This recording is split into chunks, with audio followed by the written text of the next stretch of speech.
Shalom. I'm not back.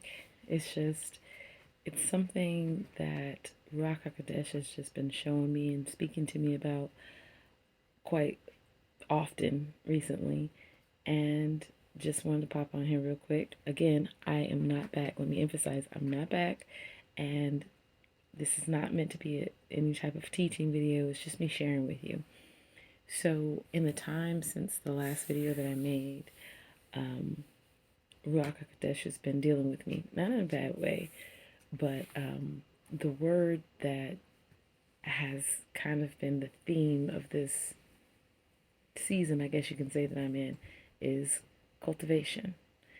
And what he's been showing me is something that I already knew, but then when you're actually going through it, it seems like it makes it even more aha than him just telling you.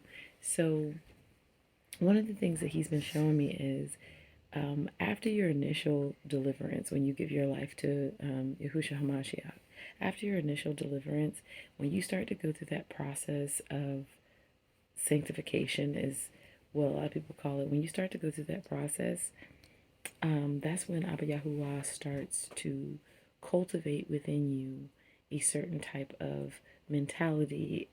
That's when he cultivates a clean heart and a right spirit within you. That is how he does it. And he does it through trials and tribulations, which is why Yaakov, James, said that we are supposed to count it all joy when we find ourselves in the trials and tribulations. Because the trials and tribulations is what cultivates the kingdom life into us, I guess you can say. Because when you give your life to Yahushua HaMashiach, you are not entering into a religion, you're entering into a way of life. So your whole mentality has to change. Your perception of things, your heart has to change, and that's the key. Your heart has to change, because without a changed heart, none of the other stuff matters.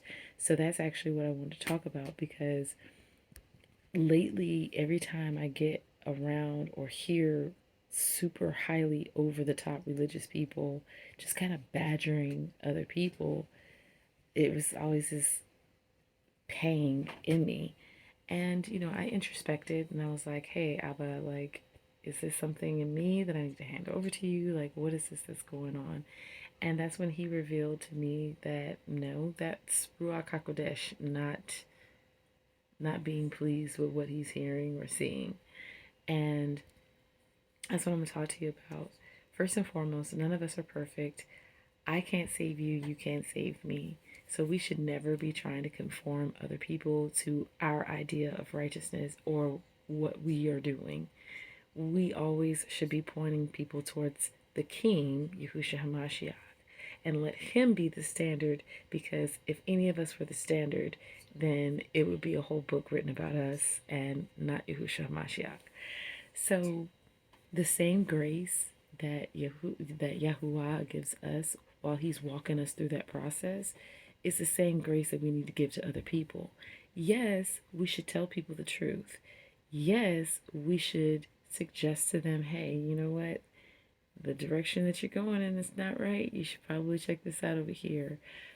However, once we speak the truth, we leave it there, and then we allow Abba Yahuwah to deal with their hearts. Because once we start trying to beat people over the heads with the truth, we've taken the reins out of his hands, and now we're just trying to force them to do what we want them to do. And a lot of times it has to do with ego, because, oh, I got them to do this. So now you feel like you're more righteous to Abba Yahuwah, when in actuality, you didn't really do anything but scare a person into following him, which is the next thing I want to talk about. Because one day I was doing Bible study, and Ruach HaKodesh said, this is exactly what he said. He said, obeying the law versus desiring to obey the law. The former is not righteous without the latter, but the latter is still righteous without the former. So what he was saying is, you can obey the law, but if obeying the law is not the desires of your heart, even if you are obeying it, then that's not righteous to Abba Yahuwah. But if you desire to obey the law, but for whatever reason you're being hindered in doing so, that's still righteous to him, because it's the heart that he's looking at. Do you desire to follow me? Do you desire to do the things that I'm telling you to do? Because ultimately, if you desire it in your heart, if you desire him and the things of him in your heart, then you're going to guard that. It goes back to cultivation. So think about a teenager who is given a car when they first get their license. 9 times out of 10, most teenagers are not going to take care of that car, and they're probably, if they wreck it, they'll be like, "Oh, mom, dad just give me another car." I've seen that before. I grew up in a high school where I saw that with several of my classmates. However, with me, I got my first car with my own blood, sweat, and tears. With that being said, I took care of that car because I invested in that car, which is why Abba Yahuwah cultivates the kingdom lifestyle within us. He doesn't just hand it to us, he cultivates it within us. Because if we have to go through trials and tribulations and persecution and endure all that in order to get to the New Jerusalem, we're going to guard that. We're not going to let just anybody and anything come and take that from us, because I put work into this. You know what I'm saying? So it makes sense. I mean, it's the same thing with, dating a person. If you're investing in this relationship with this person, that is supposed to be leading to a marriage, you're more than likely going to work harder whenever any type of conflict or whatnot comes up in that relationship versus a relationship that's just easy. I mean, if it's easy, you're like, yeah, you develop this meh kind of mentality towards it. So anyway, so yeah, what I've been seeing a lot of is just a whole lot of people gnashing their teeth at other people because, you don't dress a certain type of way and you don't look a certain type of way and you aren't doing this. And I see a lot of name calling and whatnot. Here's the thing. That person may not be on your level. A year or two ago, I wasn't calling him Yahuwah. I wasn't calling him Yahushua HaMashiach or Ruach HaKodesh. However, now I am. Sometimes people just need time to get there. We can't look and see the hearts of people. We can only see the fruit. That's what we were told to look at. We're supposed to judge the fruit. Then Yahuwah's word tells us that we're not even supposed to judge another man's servant. I serve you, you serve me, but I don't belong to you and you don't belong to me. My master is Yahushua HaMashiach. I am his servant, his bondservant. So it's not up to you to judge me, and it's not up to me to judge you. I'm not talking about righteous judgment. I'm talking about this, this super inflated self-righteous attitude that I'm seeing a lot of people having because we keep the law and we dress this way and we do this, that, and the other. Let me tell you something. When towards the end of being pulled out of my backslidden state, when I was sent away to Michigan, it wasn't Israelites. I'm an Israelite. I identify as an Israelite. It wasn't Israelites that I was sent to. Yahuwah sent me to a bunch of Christians, okay? And if anybody knows anything about Christianity and being an Israelite, first and foremost, one is a religion, Christianity, and one is a way of life, being an Israelite. That is literally a nationality. However, not gonna go there. He sent me to Christians to restore me. He used them to restore me. That reminded me of the parable of the Good Samaritan. Can you please stop moving? That reminded me of the parable of the Good Samaritan. And in that parable, it wasn't the Levite or the priest that stopped to help the man that was badly bruised along the road to Jericho. It was the Samaritan, someone that the priest and the Levite would have deemed unworthy and unclean and unrighteous.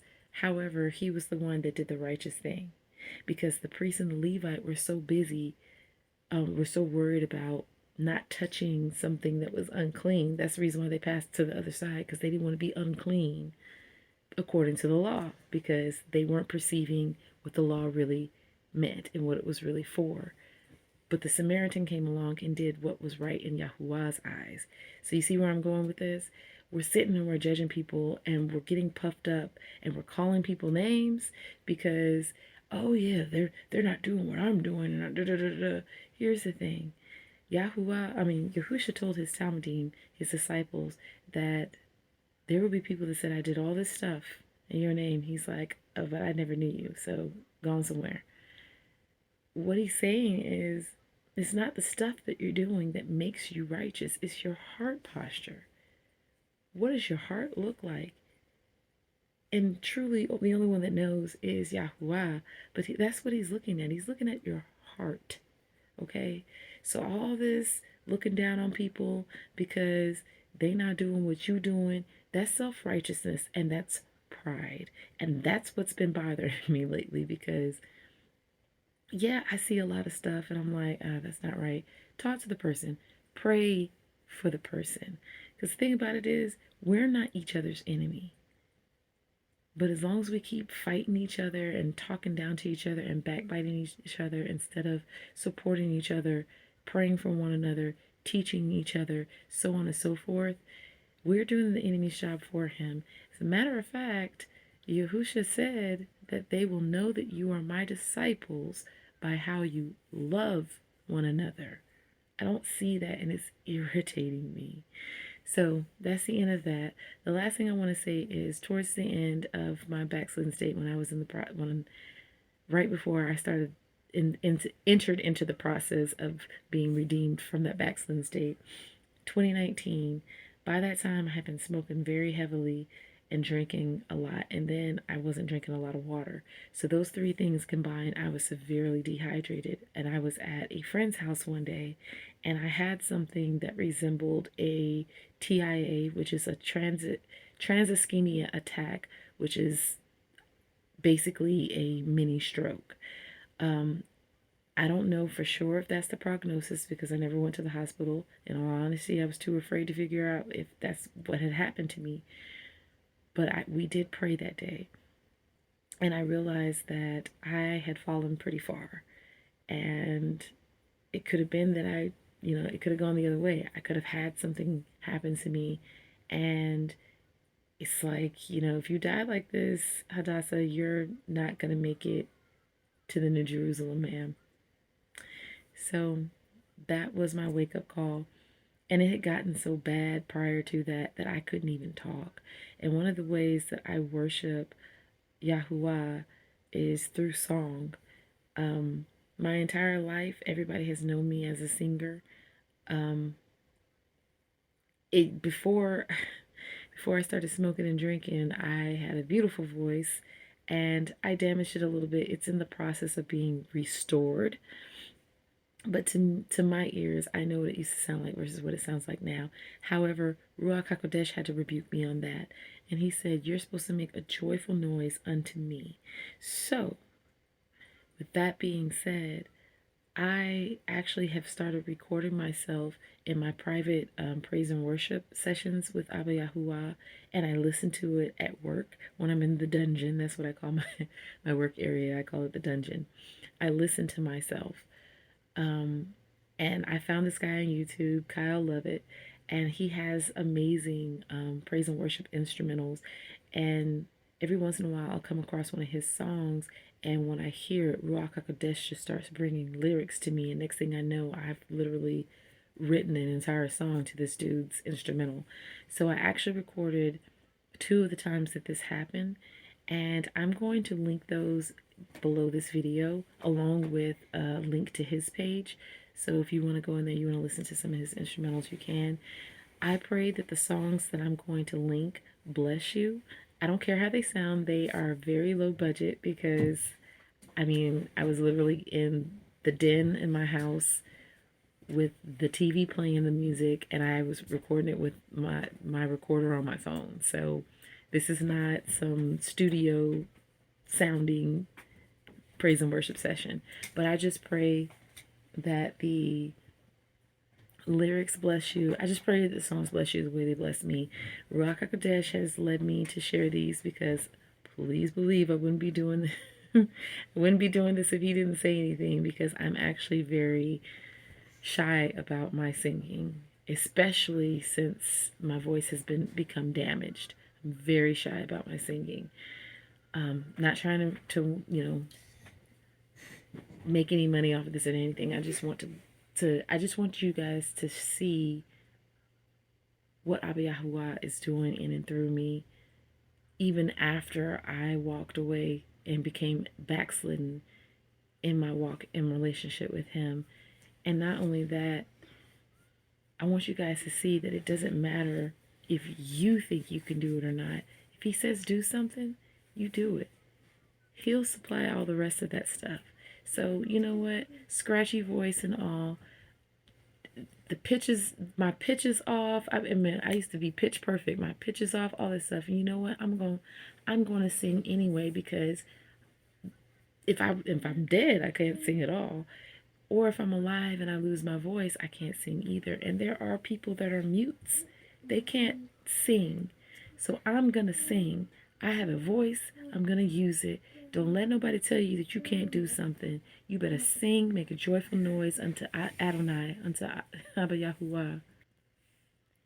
You do what Abba Yahuwah has told you to do, okay? That's all you need to worry about, is doing what he told you to do.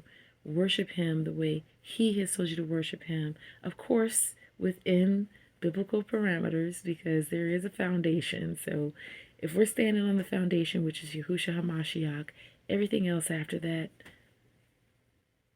you do what he told you to do, okay? Don't let nobody tell you who you are. You let him tell you who you are. And let him cultivate his kingdom ways into you. Let him cultivate it into you, because you're going to mess up. And if you come to him thinking that you got to be perfect when you come to him, and you got to respond perfect when you come to him, guess what? You've missed the whole point of Yahushua giving his life on that stake, on that execution stake. Because you can't do this without him. This little hiatus that I've been on has made it so evident to me that I cannot do this without him. Cannot. Can't. There's not even a possibility that I can do it without him. I cannot do this without him. And it's been such a humbling and freeing revelation, because it caused me to take my hands out of it completely. And every day that he wakes me up and I have breath in my lungs, I know I got a chance to do it better today than I did yesterday. That's his grace. You getting up every day and having a chance to do it better than you did the day before. That's his grace. Don't let nobody take that from you, because it's a gift. Now, don't take his gift for granted. Don't wake up saying, oh, I got grace, so I'm just going to go out and do whatever. But don't let nobody take his grace. Don't let nobody take his grace from you. And the same grace that he gives you, you give back to other people. Okay? Yes. Speak the words that he's giving you to speak to a person, but all this badgering talk that I'm seeing, yo, chill it out. Knock it out. Because none of us are where we are except for the grace of Yahuwah Zavaot. All right? I love you guys. I'm not back. I'm not back. So I will see you sometime. Don't know when, but I'll see you sometime. Shalom Aleichem.